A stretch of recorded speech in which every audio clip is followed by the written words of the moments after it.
আসসালামু আলাইকুম। আপনার বাংলাদেশি ফলোয়ার্সটা অর্ডার করার আগে যেই কাজটা করবেন সেটা একটা সেটিংস অবশ্যই করতে হবে, তাহলে হচ্ছে অর্ডারটা কাজ করা যাবে।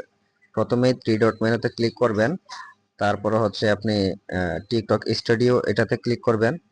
এটাতে ক্লিক করার পরে আপনার মাঝে এরকম একটি অপশন চলে আসবে। আসার পরে আপনি একটু ডান পাশে যাবেন, যাওয়ার পরে এই যে দেখেন প্রমোট নাও লেখা আছে, এটার উপর একটা ক্লিক করবেন। হ্যাঁ, এটার উপরে ক্লিক করার পরে আপনাদের মাঝে এই যে এই অপশনটা আসবে।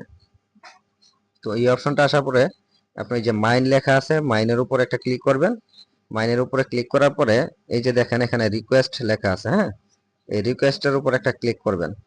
রিকোয়েস্টের উপরে ক্লিক করার পরে এই যে আরেকটা অপশন আছে, এখানে দেখেন কন্ট্রোল প্রমোশন সেটিং, জাস্ট এটার উপর একটা ক্লিক করবেন। এটার উপরে ক্লিক করে তারপর হচ্ছে আপনারা এটা সিলেক্ট করে দিবেন। ঠিক আছে, allow promotion from everyone, just এটা সিলেক্ট করে দিবেন। এটা সিলেক্ট করে দিলেই আপনার ভিডিও যে কেউ প্রমোট করে দিতে পারবে।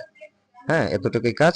এই কাজটা করে আপনারা জাস্ট অর্ডার করে দিবেন, তাহলে হচ্ছে আপনার পোস্ট করা যাবে।